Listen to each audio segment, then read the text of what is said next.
Good evening, क्या हाल चाल, कैसे हो सभी। भाई आज का चैप्टर है the making of national movement. वो शुरू करने से पहले तुम सबको याद करना है कि हम किस देश के वासी हैं, हमने कितना बड़ा फ्रीडम स्ट्रगल को सफर किया है, उसके बाद आज हम इस आजाद भारत में रह पा रहे हैं। तो सबसे पहले सभी को बोलना है जय हिंद, और जय हिंद के साथ शुरू करना है the making of national movement, है ना, कि कैसे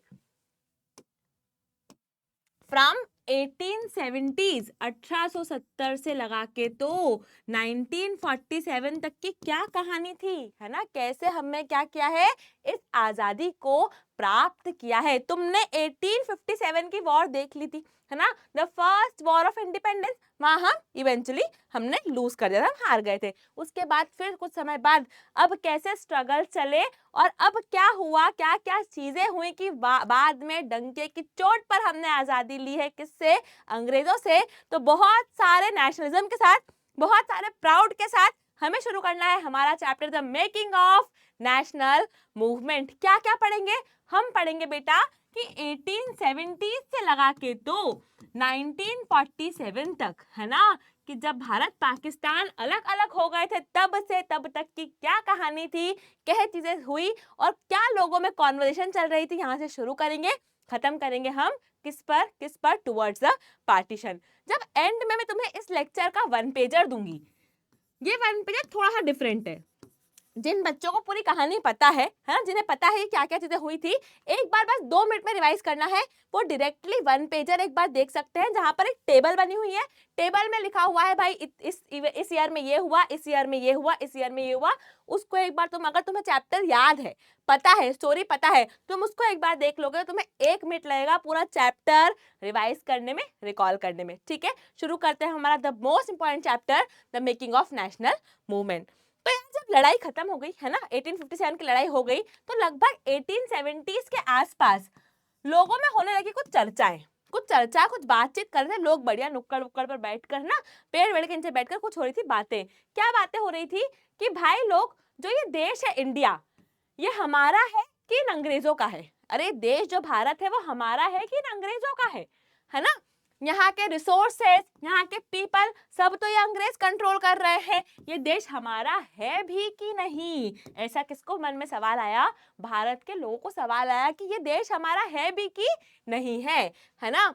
एक फिर व्यक्ति कह रहा है कि भाई मुझे लगता है जब तक हम इनको यहाँ से भगा नहीं देंगे, तब तक हम कंट्रोल नहीं ले लेंगे, तब तक ये देश जो है ये हमारा कभी हो ही नहीं सकता, है ना। क्या कह रहे लोग कि जब तक इन अंग्रेजों का गेम नहीं बजा देते, अरे जब तक इन अंग्रेजों को हम भगा नहीं देते, तब तक क्या होगा, ये देश हमारा नहीं होगा। और लोगों में थी बिल्कुल ये वाली भावना कि अब तो इनका गेम बजाना पड़ेगा, अब नहीं तो कभी नहीं, है ना। तो इस भावनाओं के साथ क्या बनी, वेरियस एसोसिएशंस बनी, ऑर्गेनाइजेशन बनी, जिन्होंने क्या किया, स्वतंत्रता के लिए, इंडिपेंडेंस के लिए काम किया। जिसमें से इंपॉर्टेंट एसोसिएशंस कौन कौन सी है बेटा, Poona Sarvajanik Sabha, the Indian association, the Madras Mahajan Sabha, the Bombay presidency association, and the most important the Indian National Congress। तो यहाँ से क्वेश्चन बन सकता है, ठीक है, 1 या 2 मार्क में, कि इंपॉर्टेंट एसोसिएशन कौन कौन सी बनी। तो पूरा सार्वजनिक, अब अलग अलग जगह पर अलग अलग सभाएं बन रही थी, एसोसिएशंस बन रहे थे, जो किसके लिए काम कर रहे थे, इंडियन इंडिपेंडेंस के लिए काम कर रहे थे। सबसे इंपॉर्टेंट कौन सी थी, इंडियन नेशनल कांग्रेस, जो कब बनी, 1885 में। इसको डीप में हम आगे भी पढ़ेंगे, ठीक है। सबका एक गोल था, एक लक्ष्य था, एक एम था, क्या, सोवरेनिटी, ठीक है, कि सबको क्या होना था, सोवरेन होना था, मतलब इंडिपेंडेंट होना था। सोवरेन का मतलब क्या होता है बेटा, इंडिपेंडेंट, सीधा मतलब है कि हमारा देश है, कोई इंटरफेयर नहीं करेगा, हम स्वतंत्र हैं, है ना। क्वेश्चन डेफिनेटली आ सकता है, what do you mean by sovereign, तो आपको सीधे बताना है कि क्या बताना है, कि द कंट्री इज इंडिपेंडेंट, है ना, नोबडी एल्स, है ना, no one else can interfere in the personal matter, in the economic, किसी भी मैटर में कोई भी इंटरफेरेंस नहीं चलेगा, हम क्या हैं, सोवरेन है। सबका क्या गोल था, एक गोल था, एक निशाना था, क्या, कि हमें क्या चाहिए, सोवरेनिटी चाहिए, या हम अब क्या हैं, आजाद हैं, इंडिपेंडेंट हैं, ठीक है। अब अच्छा, ये क्वेश्चन डेफिनेटली अगेन ये क्वेश्चन भी बनेगा, ये क्वेश्चन भी बहुत इंपॉर्टेंट है, कि चलो ठीक है, 1885 की वॉर हो गई, खत्म हुआ, 1857 की वॉर हो गई, खत्म हुआ, अब क्या ऐसे रीजंस थे जिससे लोगों में बिल्कुल आक्रोश छा गया कि यार अब हो गया है, अब डन हो गए हम, है ना। ऐसा होता है ना कि हम पढ़ते पढ़ते हमें कभी किसी चीज में अब डन हो गया यार मैम, अब इससे बात कर रहा था, बहुत चीजें हो गई पर डन हो जाते हैं हम। तो इंडियंस का डन हो गए कि अब इनको भगाना है। क्या ऐसी चीजें अंग्रेजों ने करी?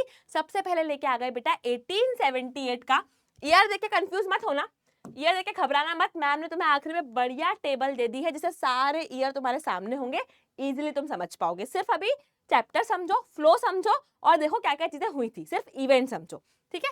तो सबसे पहले इन्होंने 1878 में पास कर दिया आर्म्स अटैक। क्या पास कर दिया? आर्म्स एक्ट, ठीक है। आर्म्स एक्ट, आर्म्स एक्ट में क्या बोला इन्होंने कि इंडियंस कोई भी आर्म नहीं रख सकते, मतलब कोई भी बंदूक, कोई भी वेपन, कोई भी गन, मतलब इंडियन जो है वो किसी भी प्रकार का कोई भी वेपन, है ना, कुछ भी नहीं रख सकते। हम अंग्रेज जो है हम रख सकते हैं। सबसे पहला उन्होंने पास किया ये। तो इंडियन ने बोला यार ये सही बात है ना, ये बढ़िया दोगलेपंती है तुम्हारी कि तुम रख सकते हो और हम नहीं रख सकते हैं। दूसरा ले आइए उसी साल में वर्नाक्यूलर प्रेस एक्ट, है ना। क्या बोला इंडियंस को कि यार अगर तुम्हारा जो ये पेपर वेपर चले, तुम न्यूज़पेपर वगैरह जो लिख रहे हो, इसमें अगर हमें ऐसा समझ में आया कि तुमने हमारे लिए कुछ गलत लिखा है तो हम हाथ के हाथ आएंगे, तुम्हारी प्रिंटिंग प्रेस बंद करेंगे, तुम्हारा न्यूज़पेपर बंद करेंगे, हम पूछेंगे भी तुमसे कि तुमने क्यों लिखा, क्या लिखा। हम डायरेक्ट तुम्हारा क्या कर देंगे, सब पेपर वेपर बंद कर देंगे।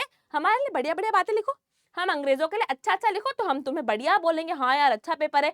जहां तुमने हम अंग्रेजों के खिलाफ एक शब्द भी लिखा तुम्हारे पेपर में तो हम तुम्हारा क्या कर देंगे, पेपर वेपर बंद कर देंगे, ठीक है। तो ये कोई बात है क्या, है ना। इस और जब बहुत ज्यादा एक चीज जो गलत कर दी इन्होंने, ये कर दिया कि इल्बर्ट बिल आया था 1883 में। एक बिल आया था, क्या नाम था?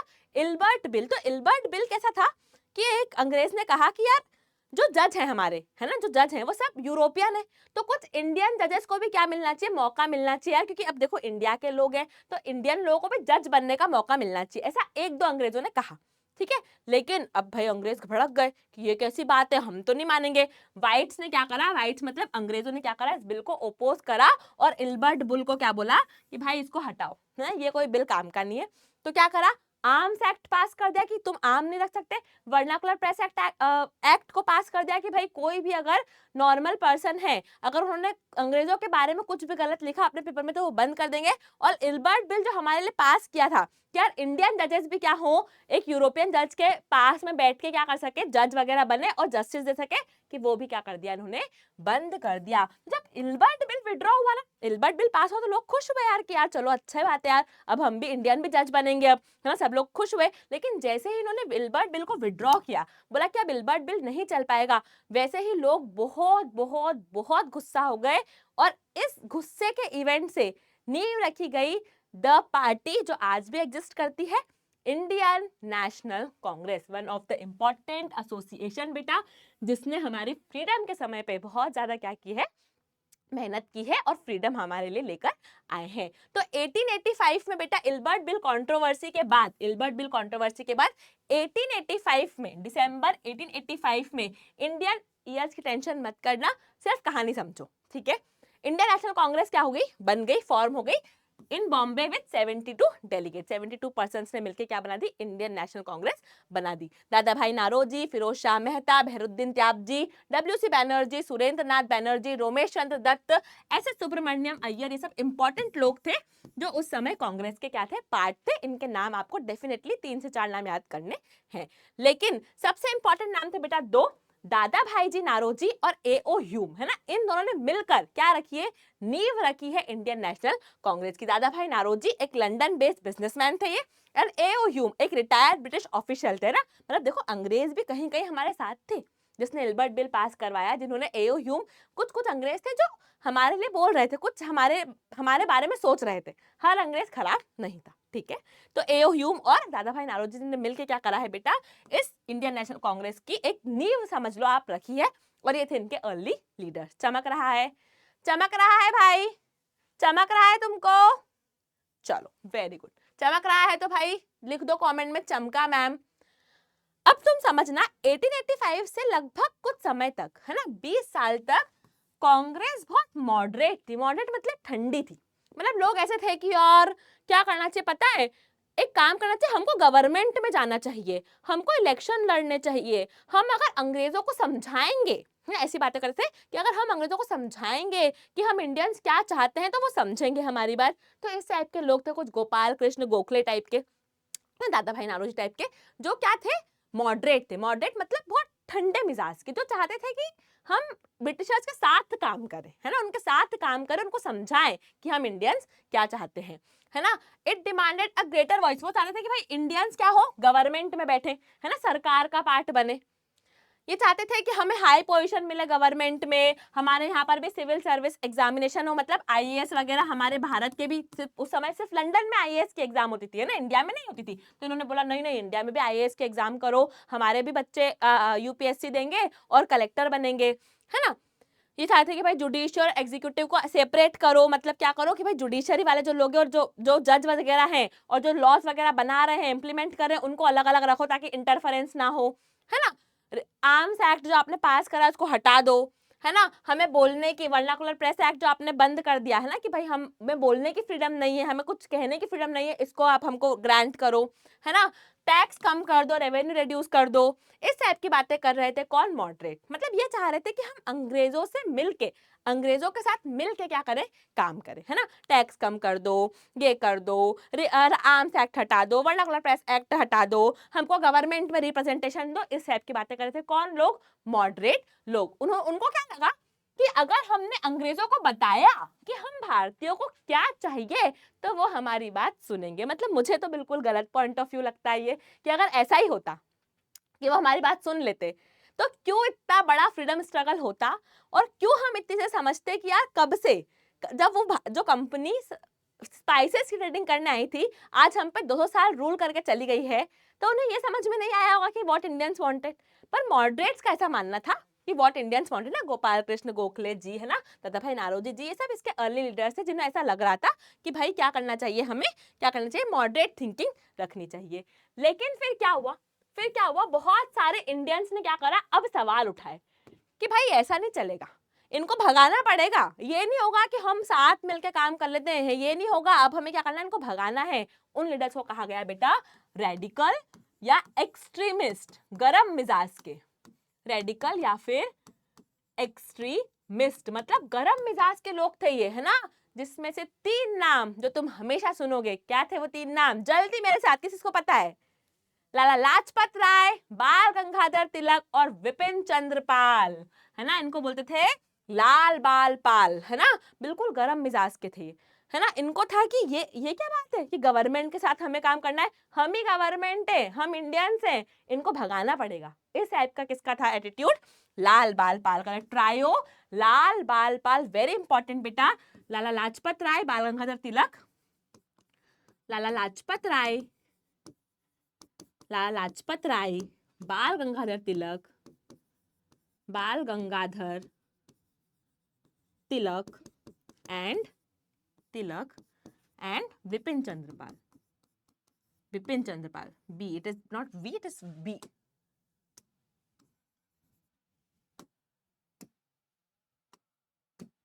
विपिन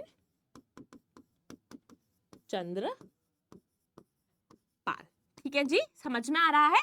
तो this were the extremist leader, जो बहुत गर्म मिजाज के थे, ठंडे पने नहीं थे इनके पास कि हम तो गवर्नमेंट के पास जाएंगे, ये सब बातें नहीं थी। उन्होंने सीधा बोला भगाएंगे इनको और कुछ नहीं करेंगे, ठीक है। अब क्या हुआ, ठीक है, तो अब भाई ये ट्रायो था हमारा, उसमें बाल गंगाधर तिलक जी का एक वोटेशन है जो बहुत ज्यादा फेमस है, दैट इज स्वराज मेरा जन्म सिद्ध अधिकार है और मैं इसे लेकर रहूंगा। मेरे को भीख मांगने की जरूरत नहीं अंग्रेजों से कि हमें आजादी दो, आजादी दो। मेरा जन्म सिद्ध अधिकार है, Swaraj is my birth right and I shall have it, है ना। ये देश मेरा है, ये देश का मैं निवासी हूँ और इसके लिए मुझे किसी से भीख मांगने की जरूरत नहीं है। इट इज माई राइट कि ये मेरा देश है, ठीक है। ये हमारे बाल गंगाधर तिलक जी का एक कोटेशन है।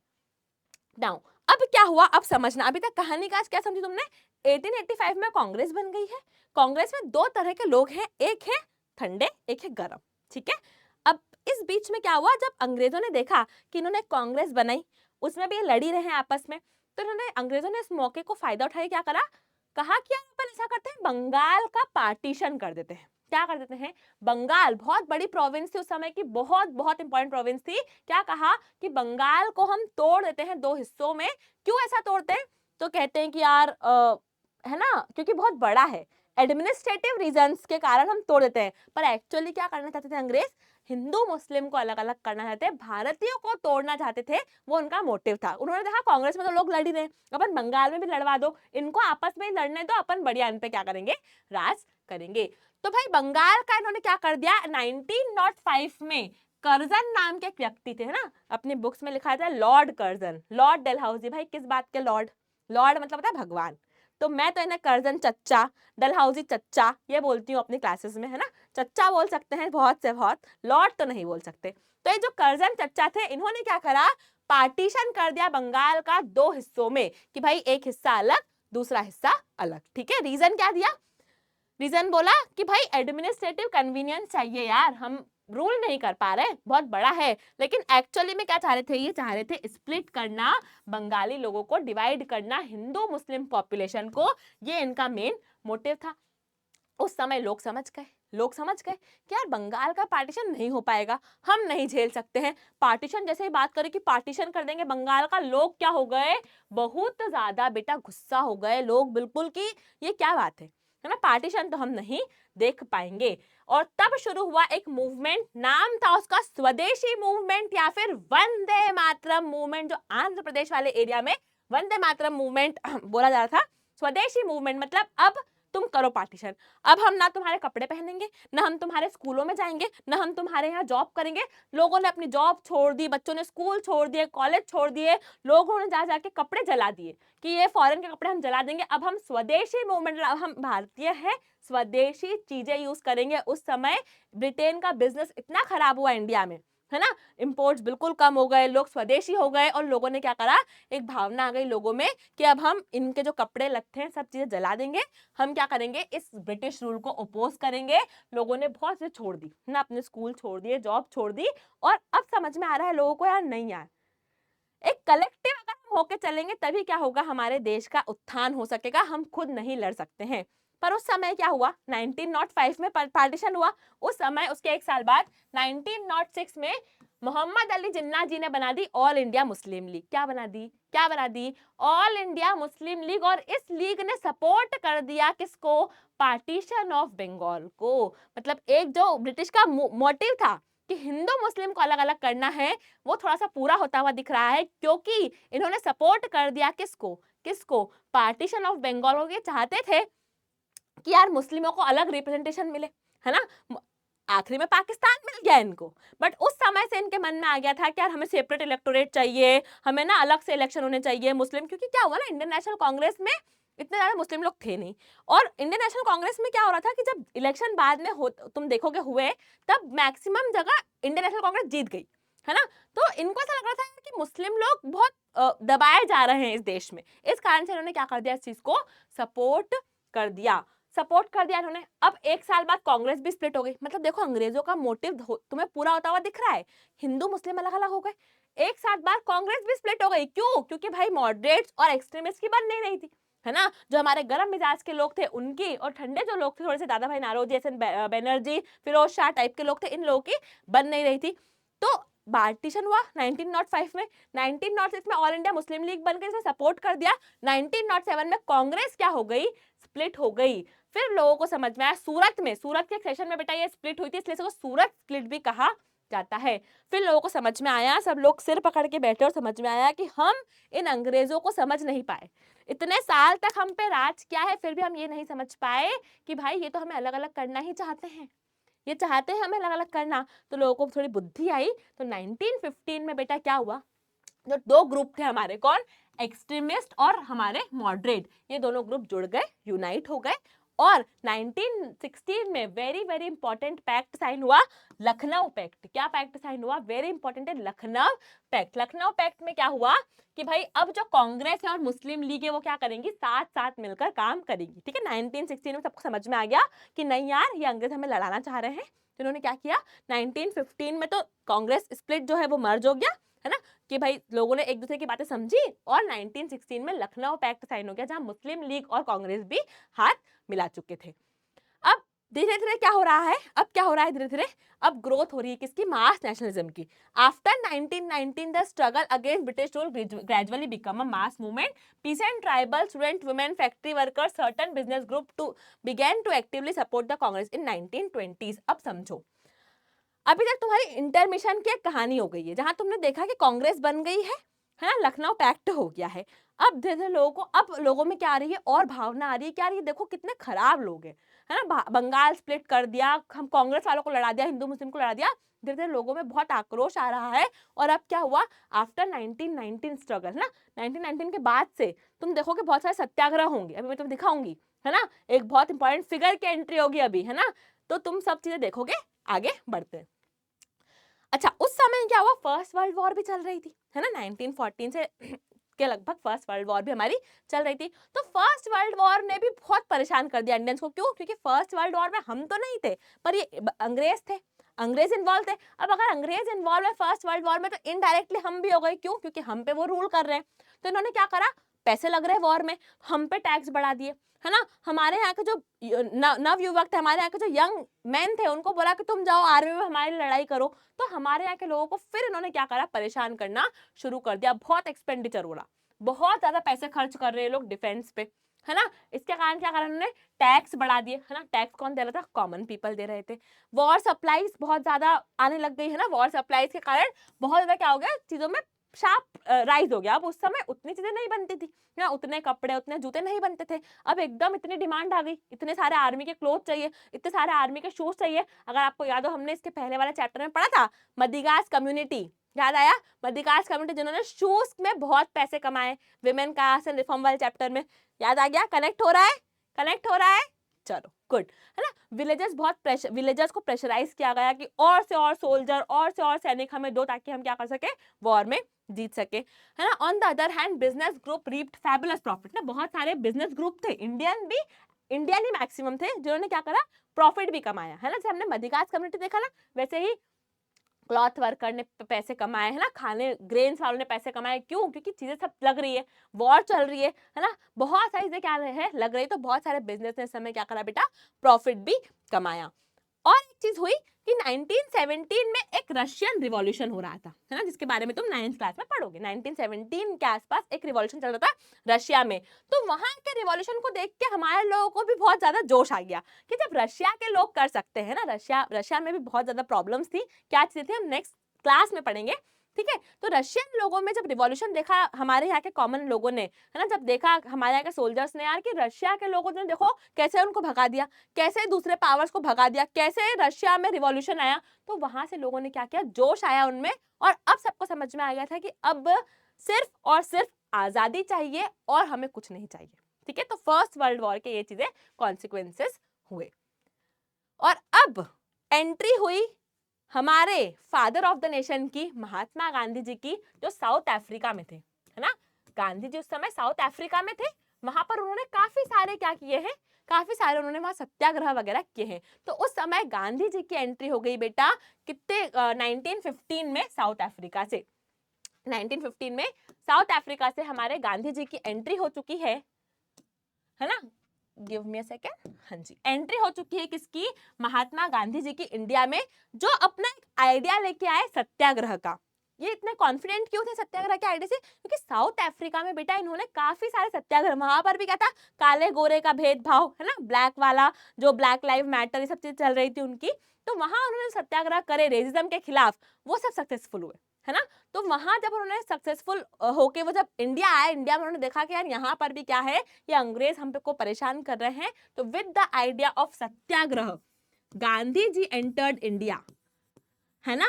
जैसे ही वो इंडिया आए वैसे ही उन्होंने 3 जगह सत्याग्रह कर दिए। कहाँ कहाँ पर?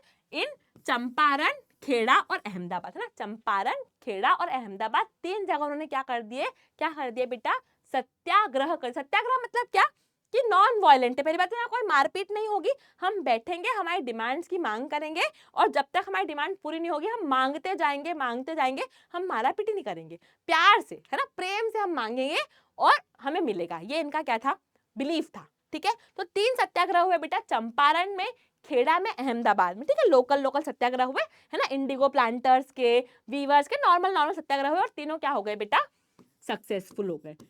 जब ये तीनों सक्सेसफुल हो गए तो लोगों को समझ में आया यार ये आदमी में दम है ना, गांधी जी में कुछ दम है ना, हमारे सत्याग्रह सक्सेसफुल हो गए हैं, अब गांधी जी आ गए हैं, अब क्या होगा, देश का क्या होगा, फ्रीडम स्ट्रगल बहुत तगड़े तरीके से क्या होगा, आगे बढ़ेगा।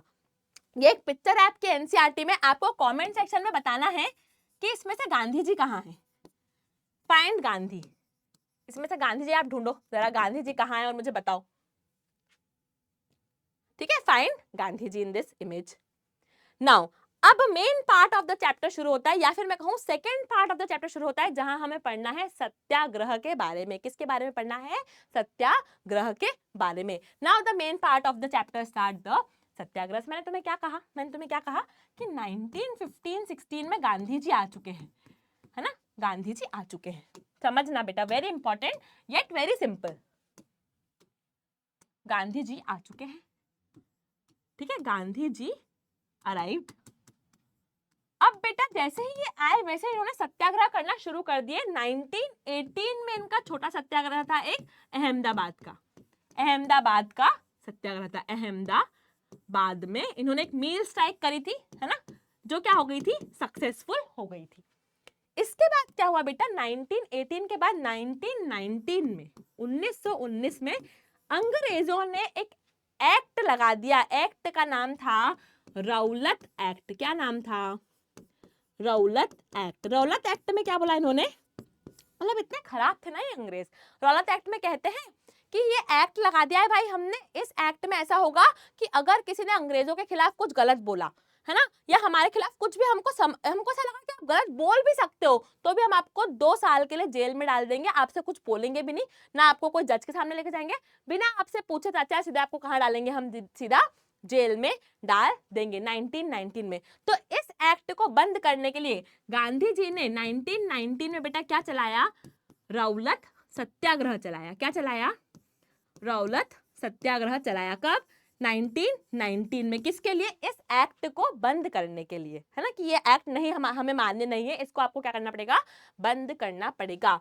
लेकिन एक बहुत दर्दनाक इंसिडेंट हुआ, है ना, 13 अप्रैल 1919 को जलियांवाला बाग मैसेकर हो गया अमृतसर में, है ना, जहां पर एक जनरल थे, एक व्यक्ति थे, जलियांवाला बाग मैसेकर हो गया, जहां पर एक व्यक्ति थे ओ डायर करके, है ना, जहां पर एक अमृतसर का एक पार्क था, लोग बढ़िया एक फेस्टिवल सेलिब्रेट कर रहे थे बैसाखी का, और ये ओ डायर जी को लगा कि ये सत्याग्रह कर रहे हैं रौलत एक्ट के खिलाफ, तो बिना कुछ पूछे ताछे गेट बंद करके शूटिंग कर दी, और बहुत सारे लोग की वहां पे क्या हो गई, डेथ हो गई। That is a very very bad incident in the Indian history, ठीक है। तो जलियांवाला बाग मैसेकर हो गया 13 अप्रैल 1919 को। जब ये मैसेकर हुआ उसके बाद गांधी जी का बहुत दिमाग खराब हुआ, है ना, रविंद्रनाथ टैगोर जैसे लोग जिनके पास नाइटहुड था, मतलब उनके पास एक समझो एक बैच टाइप था कि उन्हें रिकॉग्नाइज किया गया था, तो उन्होंने अपने बैच वैच हटा दिए कि यार इस देश में क्या बैच वैच लगाना, है ना, क्या नाइटहुड लगाना। महात्मा गांधी जी ने इसके बाद क्या किया,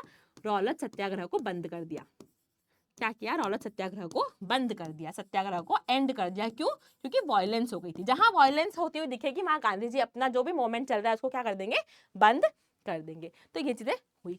अब गांधी को समझ में आया कि यार मुस्लिम और हिंदुओं को अपने को क्या करना पड़ेगा, एक साथ करना पड़ेगा। जैसे मैंने तुम्हें कहा वर्ल्ड वॉर 1 चल रही थी, वर्ल्ड वॉर 1 जब खत्म हुई, ये ब्रिटेन लोग जीत गए, तो इन्होंने क्या करा, टर्की में इनका एक खलीफा था, है ना, मुस्लिम लोगों का एक खलीफा था, वो हार गए थे, टर्की ऑटोमन ये सब हार गए थे, तो टर्की का क्या करा, जो खलीफा था उनको बहुत परेशान करना शुरू कर दिया। अब वो मुस्लिम थे, तो इंडियन मुस्लिम का भी उनसे मतलब खलीफा मतलब समझ लो उनके गॉड टाइप थे, है ना, तो अब इंडियन मुस्लिम्स को भी अफेक्ट हो रहा था यार कि हमारे खलीफा हैं, भले ही वो टर्की में है, बट हमारे खलीफा हैं, हमारे गुरु हैं, है ना, तो इनको परेशान कर रहे हैं। तो इंडियन मुस्लिम्स को बहुत परेशानी हो रही थी, बुरा लग रहा था कि यार ये जो ब्रिटेन के लोग हैं इनको हमारे खलीफा को छोड़ देना चाहिए।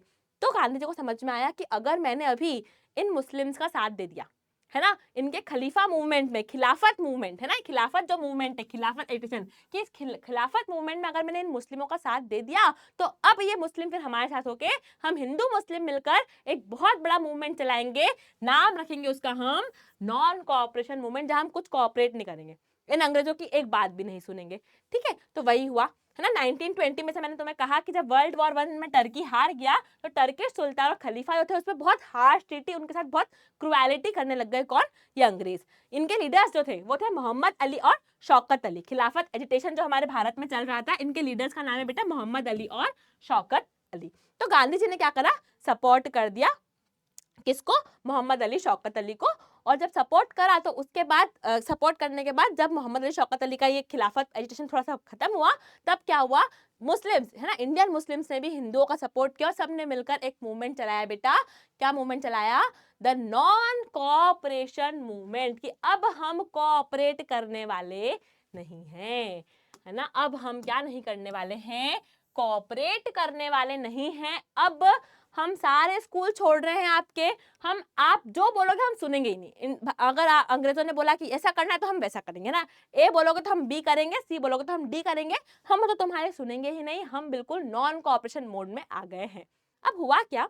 गांधी जी ने जब नॉन कोऑपरेशन मूवमेंट चालू किया तो गांधी जी का सिंपल एक चीज मोटिव था, एक मोटिव था कि भाई क्या नहीं होनी चाहिए? वायलेंस नहीं होनी चाहिए, है ना, वायलेंस नहीं होनी चाहिए। हमें सिर्फ नॉन वायलेंटली, हमें बिना कोई हथियार के, बिना कोई मारा पीटी के क्या करना है? नॉन कोऑपरेशन मूवमेंट चलाना है। और गांधी जी ने बोला कि अगर हम नॉन कोऑपरेट करेंगे तो धीरे धीरे अंग्रेज हमसे फ्रस्ट्रेट होकर भाग जाएंगे। पर अब इंडियंस ने क्या करा? अब इंडियन में देखो बहुत ज्यादा फ्रस्ट्रेशन भरा हुआ था कि ये अंग्रेजों ने परेशान कर दिया है, ठीक है। तो इंडियंस ने क्या करा? अलग अलग एरिया में अलग अलग तरीके से गांधी जी के मैसेज को समझा। गांधी जी ने क्या कहा था कि हमें बिना किसी हथियार के क्या करना है? क्या करना है? इस मूवमेंट को चलाना है। लेकिन हुआ क्या? आंध्र प्रदेश में और तमिलनाडु में लोगों ने लिकर शॉप पे ना, शराब वराब की दुकानों में पत्थर फेंके, है ना। गुंटूर आंध्र प्रदेश में लोगों ने क्या करा? फॉरेस्ट में अपनी गाय वगैरह जो अपनी कैटल्स वगैरह थे उनको ग्रेजिंग के लिए भेज दिया, जहां पर अलाउ नहीं था वहां भी भेजने लग गए, है ना। पंजाब में अकाली एजिटेशन हुआ। मतलब क्या हुआ कि जो सिख गुरु थे, कुछ सिख गुरु थे जो करप्ट थे, है ना, जो अंग्रेजों के साथ मिले हुए थे, महंत बोलते थे उनको, उनके साथ मारा पीटी करी, उनको भगा दिया, है ना। आसाम में लोगों ने क्या करा? शाउटिंग करी गांधी महाराज से, मतलब उन्होंने गांधी जी को ना भगवान बना दिया। और भगवान तो बना दिया वो ठीक है, लेकिन अलग अलग एरिया में गांधी जी का जो मैसेज था नॉन कोऑपरेशन का, वो अलग अलग तरीके से फैला। तो गांधी जी को लगा यार मैं कुछ बताना कुछ और चाह रहा था, ये लोग समझ कुछ और गए, है ना। और फिर 1922 में एक ऐसी चीज हो गई जिसके कारण ये नॉन कोऑपरेशन मूवमेंट को बंद करना पड़ा। फरवरी 1922 में हो गया चोरा चोरी कांड या चौरा चौरी इंसिडेंट। क्या करा लोगों ने? क्या करा लोगों ने? लोगों ने एक पुलिस स्टेशन में लगा दी आग, है ना। लोग बहुत परेशान हो गए थे यार अंग्रेजों से, है ना। लोगों ने पुलिस स्टेशन में आग लगा दी। इसमें 22 पुलिसमैन की डेथ हो गई। और जब गांधी जी को पता चला कि मेरे नॉन कोऑपरेशन मूवमेंट के कारण वापस वायलेंस हुई है, रौलत सत्याग्रह बंद हुआ क्योंकि जलियांवाला बाग में से क्या हो गया? नॉन कोऑपरेशन मूवमेंट बंद हो गया क्योंकि क्या हुआ? चोरा चोरी इंसिडेंट हो गया। और यहाँ पर बेटा नॉन कोऑपरेशन मूवमेंट भी बंद हो गया है। नॉन कोऑपरेशन भी क्या हो गया है? बंद हो गया है। समझ रहे हो? 1922 तक हम आ गए हैं। नॉन कोऑपरेशन मूवमेंट भी अब क्या हो चुका है? बंद हो चुका है। अब न्यू फोकस ऑफ कांग्रेस। अब देखो गांधी जी अब कांग्रेस के साथ मिलकर सब चीजें कर रहे थे। अब लोगों ने बोला यार देखो रौलत सत्याग्रह चालू करा, जलियांवाला बाग को तो बंद कर दिया, नॉन कोऑपरेशन चालू हुआ तो चौरा चौरी तो बंद कर दिया। तो अब लोग गांधी जी थोड़ा सा डिसअलाइन हो गए, है ना। लोगों के अलग अलग मोटिव हो गए। जैसे कि कुछ लोग थे, जैसे कि कुछ लोगों ने बोला कि अब है ना कांग्रेस को थोड़ा सा ये सत्याग्रह छोड़ के एजुकेशन पे बात करनी चाहिए, सोशल अपलिफ्टमेंट पे बात करनी चाहिए। कुछ लोग थे जैसे CR दास, चित्तरंजन दास, है ना, मोतीलाल नेहरू, इनको लगा वापस कि हमें इलेक्शन लड़ने चाहिए। जो वो थिंकिंग ना मॉडरेट वाली कि हमें गवर्नमेंट के साथ मिलकर काम करना चाहिए, फिर से कांग्रेस में क्या हुई? ऐसी थिंकिंग पनपने लगी और हमें क्या करना चाहिए? गवर्नमेंट के साथ मिलकर डिसीजन लेने चाहिए। उस समय फिर कुछ कुछ संघ बने, राष्ट्रीय सेवा संघ जो आज भी बहुत फेमस है, RSS, है ना, राष्ट्रीय सेवा संघ बना, कम्युनिस्ट पार्टी ऑफ इंडिया बना। मतलब अब लोग क्या कर रहे हैं? कांग्रेस से थोड़ा दूर हट रहे हैं, है ना, अपने अपने संघ बना रहे हैं। अब कांग्रेस थोड़ी सी वीकन होती हुई दिख रही है आपको कि यार अब लोगों ने बोला कांग्रेस में तो कोई दम नहीं है, कुछ मिल नहीं रहा है, तो RSS बन गया, कम्युनिस्ट पार्टी ऑफ इंडिया बन गया। और उस समय भगत सिंह, है ना, आपने जो सुना है भगत सिंह का नाम बहुत ज्यादा, इंकलाब जिंदाबाद। तो भगत सिंह, सदगुरु, चंद्रशेखर आजाद, ऐसे लोग भी बहुत रिवॉल्यूशनरी एक्टिविटीज को बिलीव कर रहे थे। वो कह रहे थे यार गांधी जी का जो आइडिया है सत्याग्रह का, वो हम नहीं मान सकते, हमें तो क्या करना है? इनको मारना है ना, इनको तो हम मारेंगे, पकड़ पकड़ के मारेंगे, ये नॉन वायलेंस हमारे बस का नहीं है। बॉम्ब फेंका उन्होंने लेजिस्लेटिव असेंबली में, खैर उनको फांसी हो गई बाद में, ठीक है। लेकिन उन्होंने बोला कि ठीक है कोई बात नहीं, मेरे को फांसी जाएगी, मेरे को चलेगा, लेकिन मैं चुपचाप बैठ के ऐसा नहीं कह सकता कि हमें आज़ादी दो, नहीं। उन्होंने क्या करा, रिवॉल्यूशन करा, है ना, बॉम्ब वॉम्ब फेंके। तो कुछ लोग ऐसे भी थे जो रिवॉल्यूशनरी एक्टिविटीज में चले गए, कुछ लोग गांधी जी के साथ अभी भी है, कुछ लोग सीआर दास, मोतीलाल नेहरू टाइप के लोगों ने क्या करा, मॉडरेट वाला पाथ कि हम अब इलेक्शन लड़ेंगे। तो लोगों का क्या होगा बेटा, डाइवर्सिफिकेशन यहाँ से होना आपको दिखेगा। ठीक है। इस समय एक ये भी छोटा सा आपके एनसीईआरटी में है तो मैं उस समय कवर करवा देती हूँ कि 1927 में कमीशन आया, साइमन कमीशन, कि भाई अब हम बताएंगे, कमीशन आया लंदन से कि हम अब बताएंगे भारत का फ्यूचर क्या होगा क्या नहीं होगा।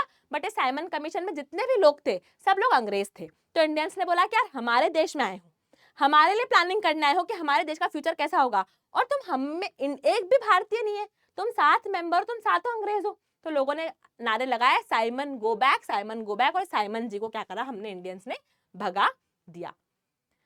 ठीक है। उस समय क्या हुआ, एक और चीज हुई जो इंपॉर्टेंट है बेटा, पूर्ण स्वराज की घोषणा हो गई। एक हमारे कांग्रेस के सेशन में जवाहरलाल नेहरू जी ने बोला कि 26 जनवरी 1930 अब सब लोग हो गए थे कि अब हमें पूर्ण स्वराज चाहिए, कंप्लीट इंडिपेंडेंस चाहिए, है ना, ये बहुत ज्यादा हौश पौश हो गई ये चीजें, और अब हमें क्या चाहिए, कंप्लीट इंडिपेंडेंस चाहिए। और जो डेट है ना 26 जनवरी 1930, पहले ये डिसाइड किया था कि इसी डेट को हम इंडिपेंडेंस डे बनाएंगे, लेकिन फिर इवेंचुअली क्या हुआ, हमें आज़ादी 15 अगस्त 1947 को मिल गई, तो अब हम इंडिपेंडेंस डे उस दिन आने लग गए। तो ये 26 जनवरी की डेट को सिग्निफाई करने के लिए, है ना, इसको इंपॉर्टेंट बनाने के लिए इस 26 जनवरी को हम क्या बनाने लग गए, रिपब्लिक डे बनाने लग गए, है ना। रिपब्लिक डे 26 जनवरी को क्यों बनाते हैं, किसी ने कभी सोचा है रिपब्लिक डे 26 जनवरी को क्यों बनाते हैं? क्योंकि 26 जनवरी 1930 में पंडित जवाहरलाल नेहरू ने घोषणा करी थी किसकी, पूर्ण स्वराज की, कि अब हमें कंप्लीट इंडिपेंडेंस चाहिए, अब हमें ये है ना छोटी मोटी चीजें नहीं चाहिए, अब हमें चाहिए क्या, कंप्लीट इंडिपेंडेंस, है ना। फिर दांडी मार्च हुआ, है ना, दांडी मार्च हुआ। दांडी उस समय गांधी जी बहुत परेशान हो चुके थे, है ना, सिविल डिसोबीडियंस मूवमेंट भी कहते हैं इसको, क्विट इंडिया सॉरी हमारा नॉन करप्शन मूवमेंट खत्म होने के बाद फिर गांधी जी ने बोला कि यार सॉल्ट पे, नमक पे बहुत ज्यादा क्या लगा रखे थे इन लोगों ने, अंग्रेजों ने टैक्स लगा रखे थे। तो गांधी जी ने सोचा कि अब इस टैक्स लॉ को हम ब्रेक करेंगे। तो गांधी जी साबरमती दांडी से चले, 1930 में गांधी जी ने क्या करा, सॉल्ट लॉ को ब्रेक कर दिया, है ना। साबरमती से वो कहाँ गए, दांडी गए, वहां पर दांडी में उन्होंने वहां के पानी को बॉयल करा, सॉल्ट लॉ को तोड़ा। सॉल्ट लॉ क्या था कि अंग्रेजों ने ऐसा लगा रखा था कि सॉल्ट सिर्फ हम बना सकते हैं, अंग्रेज बना सकते हैं, और अगर इंडियंस को चाहिए सॉल्ट तो हमसे खरीदना पड़ेगा बहुत महंगा, है ना, बहुत महंगा खरीदना पड़ेगा। तो तब गांधी जी ने सॉल्ट लॉ को तोड़ा और वो दांडी गए। इस समय उनके साथ बहुत सारी फीमेल्स भी थी, है ना, अंबाबाई ऑफ कर्नाटका एक नाम है, सरोजनी नायडू ऑल्सो एक फीमेल थी जो गांधी जी के साथ बहुत ज्यादा इन्वॉल्व थी in Indian National Congress.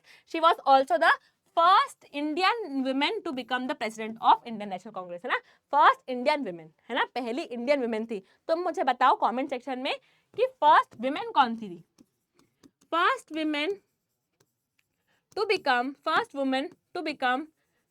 Become president of INC, Indian National Congress, वो कौन थी, कमेंट सेक्शन में तुम मुझे बताना। बट इंडिया से जो पहली थी वो कौन थी, हमारी सरोजनी जी नायडू।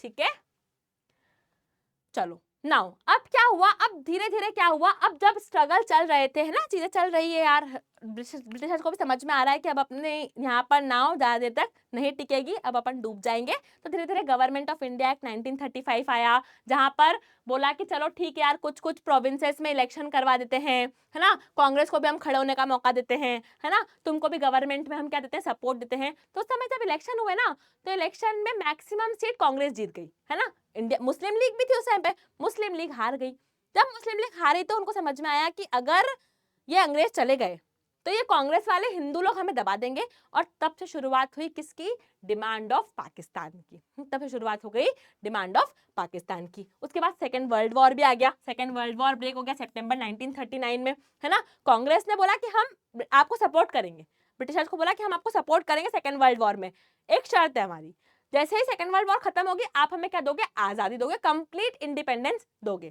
तो ब्रिटिशर्स ने क्या करा, मना कर दिया। ब्रिटिशर्स ने बोला कि हम तो नहीं दे पाएंगे आजादी, तुमको सपोर्ट करना है तो करो, नहीं करना है तो मत करो। तो अब अंग्रेज अब शुरू हुआ बेटा क्विट इंडिया मूवमेंट, या फिर भारत छोड़ो आंदोलन। क्या शुरू हुआ, भारत छोड़ो भाई, हो गया है तुम्हारा, डन हो गए हैं अब हम, अब छोड़ दो, है ना। तो 1942 में, अगस्त 1942 में जब सेकेंड वर्ल्ड वॉर चल रही थी, तब इंडियन ने फायदा उठाया, क्योंकि अब अंग्रेज वहां बिजी हो गए, तब है ना हम लोगों ने फायदा उठाया और शुरू करा हमारा क्विट इंडिया आंदोलन या भारत छोड़ो आंदोलन, कि अब इनको भगा देते हैं, अब कोई दम नहीं है, हम इन्हें भगाएंगे, और क्विट इंडिया मूवमेंट शुरू हो गया गांधी जी की लीडरशिप में। लेकिन उस समय अच्छा सा तो सब दिख रहा है, एक और चीज जो साथ साथ चल रही थी वो थी डिमांड ऑफ सेपरेट नेशन, है ना। मोहम्मद अली जिन्ना की मुस्लिम लीग ने क्या कहा कि हम इस इंडिया में नहीं रह पाएंगे क्योंकि ये इंडिया हमारी नहीं है, India is a Hindu country, है ना। इनका डायलॉग, इनका वो था, India is a Hindu country, हम मुस्लिम है, हमें अलग सेपरेट नेशन चाहिए। लड़ाइयाँ हुई, काफ़ी चीज़ें हुई, है ना। फाइनली उन्होंने बोला कि हमें नहीं हो पाएगा हमारे साथ, हम मर्ज नहीं कर सकते, तो हमें जो ये वाला पार्ट है पंजाब के इधर वाला पार्ट आपका, है ना, वेस्टर्न पार्ट, और ये जो ईस्टर्न बंगाल है ये हमें चाहिए एज अ पाकिस्तान। ये डिमांड रखी गई किसके द्वारा? मुस्लिम लीग के द्वारा, ठीक है। लास्ट में जो एक मिशन फाइनली इंडिया में आया उसका नाम था बेटा कैबिनेट मिशन, जिसका फाइनल एम था कि अब हम भारत को क्या कर देंगे? आजाद कर देंगे, और अब आगे भारत कैसे बढ़ेगा इसकी एक हम डील लेके आएंगे। तो कैबिनेट मिशन भी आया, उन्होंने बोला कि यार अलग अलग मत हो, है ना, पार्टीशन मत करो, एक ही देश रहो, हम ऐसा करवाते हैं वैसा करवाते हैं। पर इनकी बात ना कांग्रेस ने मानी ना कोई मुस्लिम लीग ने मानी, सबने बोला कि नहीं भैया तुम तो भागो यहाँ से, है ना, तुम तो भाग जाओ, हम देख लेंगे, देश हमारा है, हम हमारे हिसाब से समझ लेंगे। तो कैबिनेट मिशन भी क्या हो गया? अनसक्सेसफुल हो गया। फाइनली क्या हुआ बेटा? मुस्लिम लीग की बातें माननी पड़ी क्योंकि वो माने ही नहीं, और पाकिस्तान को भी आज़ादी मिली, पाकिस्तान बन गया, पाकिस्तान एज अ देश जन्म हो गया कब? 14 अगस्त 1947 को ये लोग अपना क्या बनाते हैं? इंडिपेंडेंस बनाते हैं। तो 15 अगस्त को जब आज़ादी मिली उसके एक दिन पहले इंडिया पाकिस्तान अलग अलग हुए। तो हमें इंडिया आज़ाद तो हुआ but India was partition in 2 different Nations, that is India and Pakistan. तो हम में से ही जन्मा है ना। और अभी जो इकोनॉमिक स्थितियां हैं, जो अभी तरीके हैं वहाँ के, मतलब अगर ये पार्टीशन नहीं होता तो उनका जीवन भी बर्बाद नहीं होता जो वहाँ रह रहे हैं, ठीक है। तो ठीक है भाई, जो अब पार्टीशन हुआ और इंडिया पाकिस्तान अलग अलग हुआ, तो ये था बेटा पूरा मूवमेंट फ्रॉम 1870s टू 1947 कि भाई शुरुआत में पूर्ण सार्वजनिक सभा सब बनी, इंडियन नेशनल कांग्रेस बनी, गांधी जी आए, सत्याग्रह हुए, रौलत, जलियांवाला बाग, ये पूरी कहानी आपको मैंने इस लेक्चर में डिलीवर कर दी है। आई होप बिल्कुल लेक्चर चमक गया होगा, जो समझ में आ गई होंगी। ये शॉर्ट क्वेश्चन है बेटा जो डेफिनेटली एग्जाम में देखने को मिलेंगे, इसमें से ये बहुत इंपॉर्टेंट है। सोवरेन का मतलब even fourth one is also very important question. इनका आंसर देना है आपको कॉमेंट सेक्शन में। एक MCQ है, इसका आंसर भी आपको देना है मुझे कॉमेंट सेक्शन में। This is the one pager, कहीं भागने की जरूरत नहीं है भाई। अगर एक बार तुमने चैप्टर को एज अ कहानी समझ लिया है तुम्हें कोई दिक्कत नहीं आएगी। देखो 1878 में arms act, vernacular press act और इल्बर्ट बिल, ये 3 चीज बनी, है ना, 1878 में और 1883 में। इससे इंडियंस में क्या हो गया? आक्रोश आ गया कि अब डन हो गया है, अब नहीं हो पाएगा। 1885 में कांग्रेस बनी, कांग्रेस में फिर एक्सट्रीमिस्ट लीडर आए लाल बाल पाल। 1905 में बंगाल पार्टीशन हुआ, ऑल इंडिया मुस्लिम लीग बनी, है ना, कांग्रेस स्प्लिट हुई, फिर रीयूनाइट हुई और लखनऊ पैक्ट साइन हुआ, है ना। अहमदाबाद मिल स्ट्राइक हुई, रौलत सत्याग्रह हुआ, खिलाफत मूवमेंट हुआ, है ना, चौरा चौरी कांड हुआ, RSS बना, साइमन गो बैक हुआ, पूर्ण स्वराज की डिमांड रखी गई 1930 में। 35 में गवर्नमेंट ऑफ इंडिया एक्ट आया, 42 में आया क्विट इंडिया मूवमेंट, 46 में आया कैबिनेट मिशन, और 47 में हुआ बेटा independence and partition. Very easy chapter, एक बार तुम्हें समझ में आ जाएगा तो उसके बाद तुम्हें इस टेबल के अलावा किसी भी चीज की नीड नहीं है। आई होप तुम्हें मजा आ गया होगा लेक्चर देख के, तुम्हें सब कुछ इतना इजीली समझ में आ गया होगा। और जो बच्चे कहते हैं मैम स्क्रीनशॉट लेने का टाइम दे दिया करो, ये ले लो यार स्क्रीनशॉट, वैसे तो तुम्हें नोट्स मिलते ही हैं बट ले लो स्क्रीनशॉट। इससे बढ़िया एक्सप्लेनेशन या इससे बढ़िया 1 पेजर तुम्हें इस चैप्टर का नहीं मिलेगा, जहां तुम्हें सिर्फ 2 पेज में इतना बड़ा चैप्टर इजीली बिल्कुल चमक गया होगा। तो लेक्चर में मजा आया है, समझ में आया है तो कमेंट कर देना क्या कि मैम चमक गया। आई होप मजा आया होगा। लेक्चर थोड़ा सा बड़ा हो गया है बट चैप्टर भी थोड़ा सा बड़ा था। थैंक यू सो मच, मिलूंगी आपसे अगले लेक्चर में। All the best for your exams. Bye bye bye bye bye.